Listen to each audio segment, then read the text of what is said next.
नमस्कार दोस्तों, आप सभी का स्वागत है मेरे चैनल बुलसाई बाज़ार में। दोस्तों, आज हम डिस्कस करेंगे कुछ की इवेंट्स जो अगले हफ्ते मार्केट में होने वाले हैं।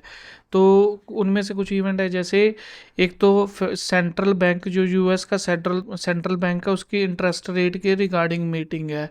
एक बैंक ऑफ इंग्लैंड और बैंक ऑफ जापान की भी इंटरेस्ट रेट के रिगार्डिंग मीटिंग है। और एक चाइना का डब्ल्यूपीआई का इंडस्ट्रियल डेटा, एक चाइना का इंडस्ट्रियल डेटा आने वाला है, इंडिया का डब्ल्यूपीआई इन्फ्लेशन का डेटा आने वाला है।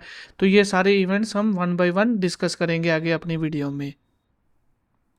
दोस्तों, जो नेक्स्ट वीक सबसे पहला की इवेंट है वो है फेडरल रिजर्व की मीटिंग।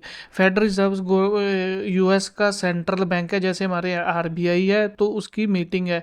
तो उसमें वो मीटिंग शेड्यूल्ड है 19 मार्च को। और मोस्ट इकोनॉमिस्ट ये एक्सपेक्ट कर रहे हैं कि फेड का जो रेट है, वो इंटरेस्ट रेट है, वो अनचेंज रहेगा नेक्स्ट मीटिंग में भी।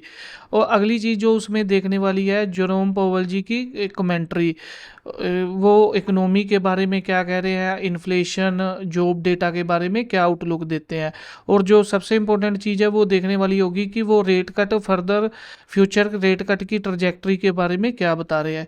दोस्तों, उससे पहले जब फेड की मीटिंग हुई थी, तो उसमें जेरोम पावेल जी ने अपनी मीटिंग में क्लियर कट बताया था कि उनको एक तो जो ट्रम्प एडमिनिस्ट्रेशन फॉरेन कंपनीज पे टैरिफ्स लगा रही है, उस पर क्लैरिटी चाहिए, उसका इन्फ्लेशन पे क्या इम्पैक्ट हो रहा है।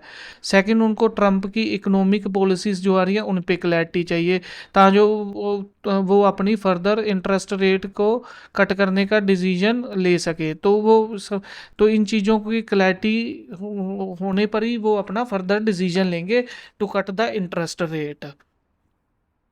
नेक्स्ट जो की मीटिंग होने वाली है वो है बैंक ऑफ इंग्लैंड और बैंक ऑफ जापान की इंटरेस्ट रेट मीटिंग। जो बैंक ऑफ जापान की इंटरेस्ट रेट मीटिंग है वो है 19 मार्च को, और बैंक ऑफ इंग्लैंड की 20 मार्च को। जो बैंक ऑफ इंग्लैंड का भी करंट इंटरेस्ट रेट चल रहा है वो है 4.5%। तो इकोनॉमिस्ट इसमें भी यही अनुमान लगा रहे हैं कि इंटरेस्ट रेट अनचेंज रहेगा। वहीं जो बैंक ऑफ जापान का इंटरेस्ट रेट है वो 0.5% चल रहा है, और इस पे भी इकोनॉमिस्ट का यही अनुमान है कि इसमें भी इंटरेस्ट रेट में कोई चेंज नहीं आएगी। नेक्स्ट की इवेंट है जो वो है global economic data. Global economic data में जो मेन डेटा है वो चाइना की एक तो रिटेल सेल का डेटा और इंडस्ट्रियल प्रोडक्शन का डेटा है। दोस्तों, इससे चाइना की इकोनॉमी आउटलुक के बारे में पता लगेगा इस डेटा से। नेक्स्ट जो की इवेंट है वो है ऑयल एंड गोल्ड प्राइसेस।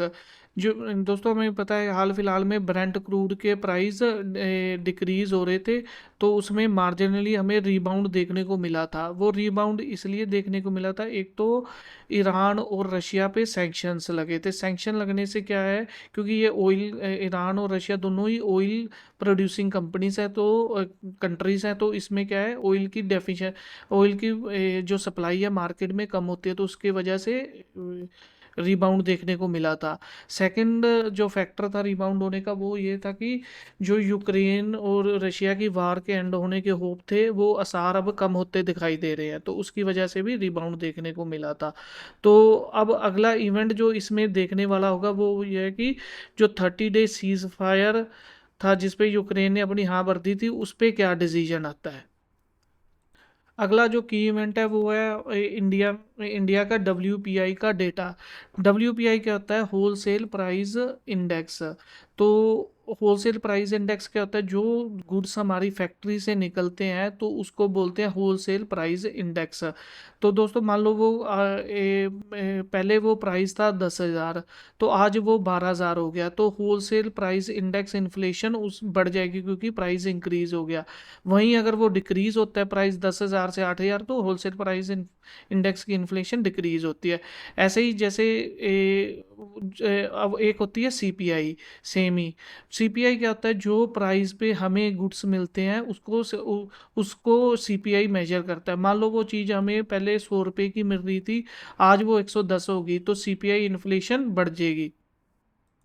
अगर वही चीज़ हमें 100 रुपये की जगह 90 रुपये की मिलती है, तो सीपीआई इन्फ्लेशन क्या होगा, वो डिक्रीज हो जाएगी। तो ये मेजर करते हैं इन्फ्लेशन को। तो WPI डेटा फेब्रुअरी का आएगा जो 17 मार्च को अनाउंस होगा।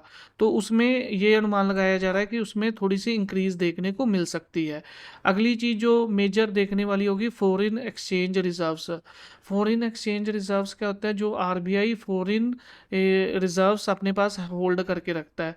जो लास्ट वीक मार्च 7 को वीक एंड हुआ था, उसमें फॉरेन एक्सचेंज रिजर्व इंक्रीज हुए थे 15.26 बिलियन डॉलर से। वो टोटल हो गए थे 653.97 बिलियन।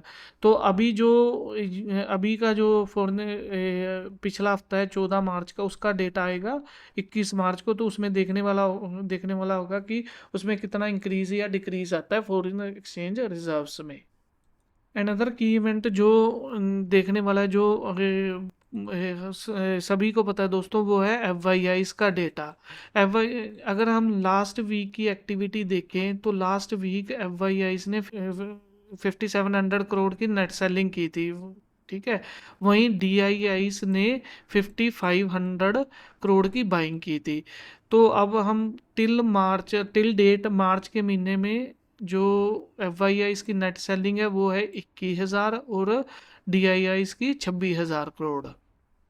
में देखने वाली बात होगी कि इनका आगे FYIs का मूड कैसे रहता है, उनका whether they will continue to sell Indian market और they will buy. Next week ये अहम बात होगी देखने वाली। नेक्स्ट जो इवेंट है वो है IPO के रिलेटेड। 2 IPO इंडियन मार्केट में आ रहे हैं, एक तो प्रदीप परिवहन और दूसरा डिवाइन हीरा ज्वेलर्स। ये दोनों, ये प्रदीप परिवहन है जो वो 45 करोड़ के लिए IPO लेके आ रहा है, और वो डिवाइन हीरा 32 करोड़ रेस करने के लिए। दोनों ही IPO 17 मार्च को लॉन्च होंगे। तो ये दोनों ही IPO है जो SME सेगमेंट में है। दोस्तों अगली जो इवेंट है टेक्निकल व्यू एक्सपर्ट्स की ओपिनियन ये है कि निफ्टी 22,700 तो 22,250 की रेंज बाउंड में रहेगी नेक्स्ट वीक भी। तो हम एक बार चार्ट पे भी देख लेते हैं इसको। एक मिनट मैं इस पे डिलीट करता हूँ। ये है 22,700 की रेंज और ये है 22,250 की रेंज। तो निफ्टी इस रेंज में रेंज बाउंड रहेगी नेक्स्ट वीक। अगर तो निफ्टी इस लेवल 22,700 के लेवल को ब्रेक करती है तो ये बुलिश साइन होगा, और अगर वो नीचे की तरफ जाती है तो बेरिश साइन होगा। और एक चीज़ और दिखा दूँ, ये की मूविंग एवरेजेस से नीचे ट्रेड कर रही है निफ्टी। मैं एक मिनट आपको की मूविंग एवरेजेस भी दिखा देता हूँ। ये ये देखो, ये है 20। मैंने जो EMA से लगा रखे 20 है, 50, 100, 200।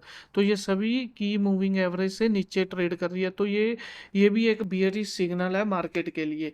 तो देखने वाली बात है कि क्या मार्केट इसी रेंज में रहेगी या ब्रेक डाउन करेगी या ब्रेकआउट करेगी। तो ये अगले हफ्ते ये भी एक की इवेंट है देखने वाला निफ्टी के परस्पेक्टिव से। दोस्तों ये थे की इवेंट्स जो अगले हफ्ते होने वाले हैं, जो जिसको हमें ध्यान में रखना चाहिए।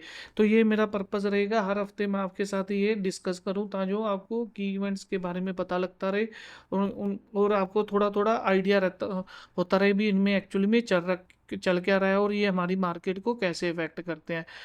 दोस्तों ये मेरी वीडियो एजुकेशन पर्पस के लिए थी, इसमें मेरी कोई भी रिकमेंडेशन नहीं है किसी भी चीज़ के लिए, बाय या सेल के लिए। तो मेरा मेन होल पर्पस था आपको एजुकेट करना। थैंक यू दोस्तों, आशा करता हूँ आपको मेरी ये वीडियो अच्छी लगी होगी। मिलते हैं अगली वीडियो में। Thank you.